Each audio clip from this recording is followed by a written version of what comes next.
बिस्मिल्लाहिर्रहमानिर्रहीम, अस्सलाम वालेकुम। लगता है अमेरिकी सदर को भी अंदाज़ा है कि हालात ख़राब से ख़राब तर होते चले जाएंगे। शुरू में तो ईरान को बहुत ज़्यादा नुकसान पहुंचा लिया जाएगा, लेकिन रद्द अमल में अमेरिका का भी नुकसान होगा, इत्तेहादियों का भी नुकसान होगा, इसराइल का भी नुकसान होगा। इसीलिए अमेरिकी सदर डोनाल्ड ट्रंप कह रहे हैं ईरान को मुआहिदा कर लेना चाहिए इससे पहले कि कुछ ना बचे। वो बार बार ये इसरार कर रहे हैं कि ईरान बैठ कर मुआहिदा कर ले, और जिस तरह का मुआहिदा मगरबी ताकतें चाहती हैं न्यूक्लियर प्रोग्राम के हवाले से वो ईरान मान जाए, लेकिन अभी तक ईरान नहीं मान रहा। और दूसरी तरफ क्या हुआ है कि एक और हमला, बड़ा हमला कर दिया गया है तब्रेज़ पर। ये नए हमले की वीडियो है और ये हमले अभी कहा जा रहा है जारी रहेंगे। ये एक और बड़ा हमला है और इतलात ये है कि ये हमले भी जारी रहने हैं। इसराइल की तरफ से भी ऐलान किया गया है कि ये ऐसा नहीं है कि ये एक दफ़ा की कार्रवाई है जो हमले किए गए हैं और बस उसके बाद नहीं होंगे, ये मुसलसल रहेंगे। कई दिन तक ये हमले जारी रह सकते हैं और बढ़ते चले जाएंगे। मगर असल सवाल ये है कि एक दफ़ा तो ईरान की अहम तरीन तंसीबात को तबाह कर दिया जाएगा, उनके एयरपोर्ट्स को, उनकी मईशत को, लेकिन उसके बाद क्या होगा? ईरान क्या बिल्कुल खामोश रहेगा? किसी न किसी तरह उसने रिटेलिएट करना है। फिर ख़ास तौर पर समंदरों में जो ईरान के पास ऑप्शंस हैं उसकी बात अब की जा रही है, उसके हवाले से हम बात करते हैं। लेकिन इसराइल का अगला निशाना पाकिस्तान होगा। सिराजुल हक ने ये इंकशाफ किया है और इस बारे में सिराजुल हक खबरदार कर रहे हैं। इसराइल का हमला आलम इस्लाम पर, 58 इस्लामी ममालिक पर हमला तस्वर किया जाना चाहिए और ये आखिरी हमला नहीं है। अगले निशाना जो है उनका पाकिस्तान 1960। ये जमात इस्लामी के साबिक़ अमीर सिराजुल हक कह रहे हैं कि ये पाकिस्तान पर अगला अटैक हो सकता है, अगला निशाना पाकिस्तान हो सकता है। और ये हमला जो ईरान पर हुआ है ये 58 इस्लामी ममालिक पर हमला तस्वुर होना चाहिए। इस तरह से इस्लामी ममालिक को इस पर रद्दमल देना चाहिए, ये बात सिराजुल हक कह रहे हैं। और दूसरी तरफ जो माहिरीन हैं वो कह रहे हैं कि ईरान के पास अब 2 कार्ड मौजूद हैं जो अभी तक वो इस्तेमाल कर सकता है, क्योंकि अब उसकी एयर डिफेंस को ख़त्म कर दिया गया है, उनके रडार सिस्टम को ख़त्म कर दिया गया है। तो अब उनके पास 2 जो बातें हैं वो, एक तो ये कि समंदर में जिस मुल्क ने भी इसराइल की मदद की है एयर स्पेस के हवाले से दीगर से, उनका रास्ता बंद कर दें। वो उनका तिजारती रास्ता समंदर से उनकी तरसील बंद कर दें, उनकी तिजारत। फिर ऑयल की तरसील बंद कर दी जाए। आलमी सतह पर ऑयल की, तेल की कीमतें आसमानों को चली जाएंगी। तो ये 2 चीज़ें ईरान के पास हैं कि वो इस तरह से मगरबी ताकतों को जवाब दे सकता है फौरी तौर पर। ईरान के पास 2 ऐसे कार्ड मौजूद हैं जिसको वो यूज कर सकता है, लेकिन अभी तक उसने किया नहीं है। एक कार्ड जो है उसके पास ऑयल का है और वो अगर उन ममालिक, हाँ जी, एक तो ऑयल वाला मामला है, दूसरा मिसाइल और उसमें जो न्यूक्लियर टेक्नोलॉजी है उसका इस्तेमाल, न्यूक्लियर बम का इस्तेमाल। वो कह रहे हैं कब तक हम ये कहेंगे कि जी हम इसको सिविलियन टेक्नोलॉजी के लिए या पुरअमन मकासद के लिए हमने रखा हुआ है न्यूक्लियर अपना प्रोग्राम। तो वो इस तरफ भी जा सकते हैं कि अब हमें न्यूक्लियर ऑप्शन इस्तेमाल कर देनी चाहिए जिस हद तक हमारे पास है। ये एक बड़ी ख़तरनाक ऑप्शन ईरान के पास मौजूद है, ये एक्सपर्ट मोहम्मद अली का ये कहना है। इसराइल ने इस ईरान पर हमले के लिए इस्तेमाल की है, उनके लिए गल्फ ऑफ ह्यूमस ईरानी बहरिया बंद कर दे। जनाब, जो ममालिक की फ़िज़ाई हदूद इसराइल ने इस्तेमाल की है हमारे खिलाफ हमले में, उन ममालिक के खिलाफ ईरानी बहरिया उन ममालिक के तेल बजार जहाज़ों को गल्फ ऑफ ह्यूमस इस्तेमाल नहीं करने देगी। तो बराह रास्त दुनिया में चीन का एक बड़ा बहरान भी करना होगा और बराह रास्त उन ममालिक के माशी मफादात पे बड़ी दर भी पड़ेगी। मुझे बैन अल भी बहुत ज़्यादा तेल क्राइसिस में इजाफा बर्दाश्त नहीं करता। तो एक तो तेल क्राइसिस इससे पैदा हो सकता है कि ईरान बंद कर दे समंदरी रास्ता उन तमाम ममालिक के लिए जिन्होंने किसी तरह भी इसराइल की हिमायत की है, इसराइल और दीगर उसके इत्तेहादी ममालिक के लिए भी, और दीगर ममालिक जो इस्लामी ममालिक भी हैं जिन्होंने हदूद इस्तेमाल कर दी अपनी फ़िज़ाई हदूद के ईरान पर अटैक किया जाए। और ईरान की तरफ से जब कोई जवाब दिया जाता है किसी भी तरह ड्रोन्स को, तो वो खुद गिरा देते हैं।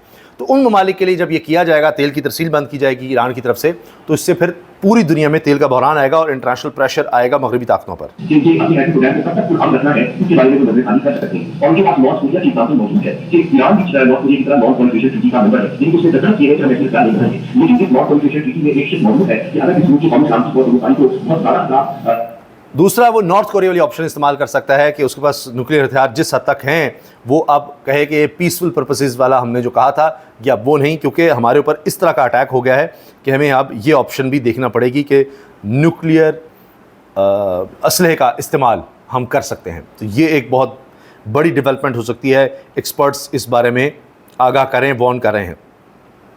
इसराइल का ईरान पर हमला, इस पर चीन का रद्दमल भी सामने आ गया है और चीन ने कहा है कि ये हालात बड़े कशीदा हैं, पता नहीं कितना अरसा रहेंगे, और चीन ने अपने शहरियों को महफूज रहने का कह दिया है कि मोहतात रहें, ईरान में रहते हुए मोहतात रहें।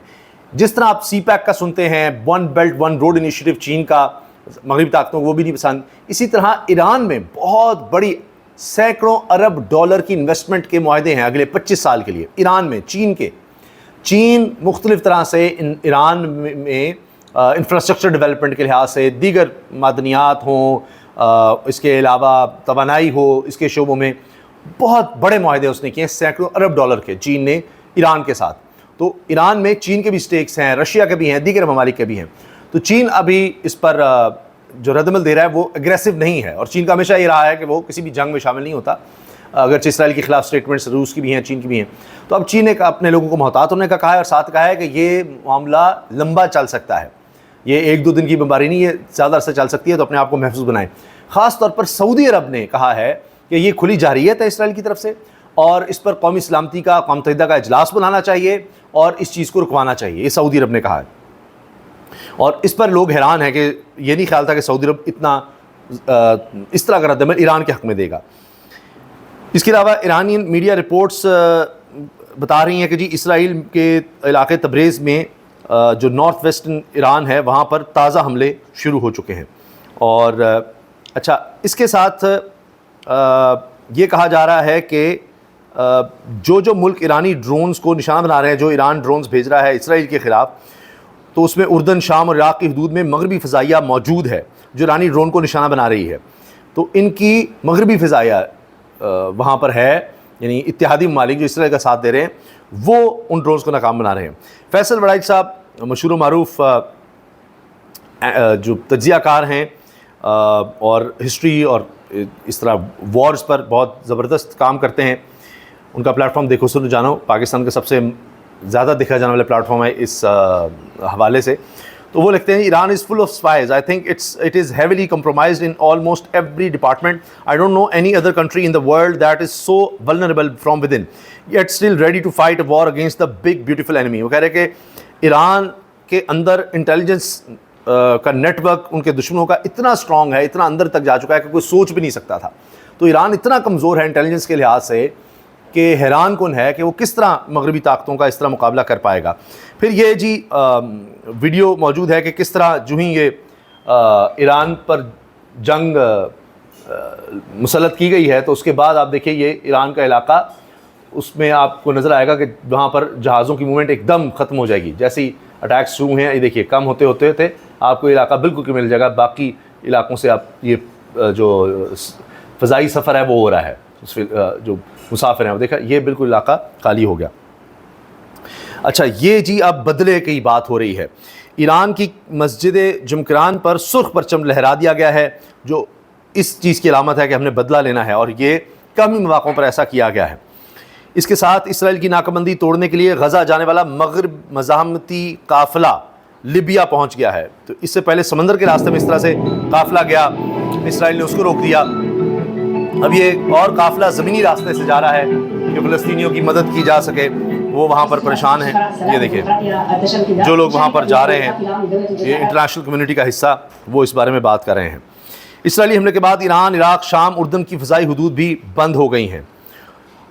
फैसल वड़ाइच साहब ये भी लिखते हैं, now we are in a long war, Israel have done another mistake a big one, कि ये एक और गलती है और एक बहुत लंबी जंग अब ये छिड़ गई है, और ये कोई थोड़े अरसे में नहीं ख़त्म होने वाली, ये बहुत लंबा अरसा चलेगी। जिस तरह मैंने आपसे अर्ज़ किया ना कि फ़िलहाल आप ईरान को बिल्कुल मलियामेट करके दिखाएंगे कि जी उसकी कोई हमने इंस्ट्रक्शन नहीं दी, बड़ी तबाही कर दी है, लेकिन बाद में जो ईरान समंदरी हदूद में दीगर जगहों पर जो इसराइल के हमसाया ममालिक हैं वहाँ पर जिस तरह मुख्तलिफ तंजीमों को एक्टिव करेगा, तो उसके बाद आप देखेंगे कि ये जंग बहुत तवील होती नज़र आएगी। इजाज़त दीजिए, अल्लाह हाफ़िज़।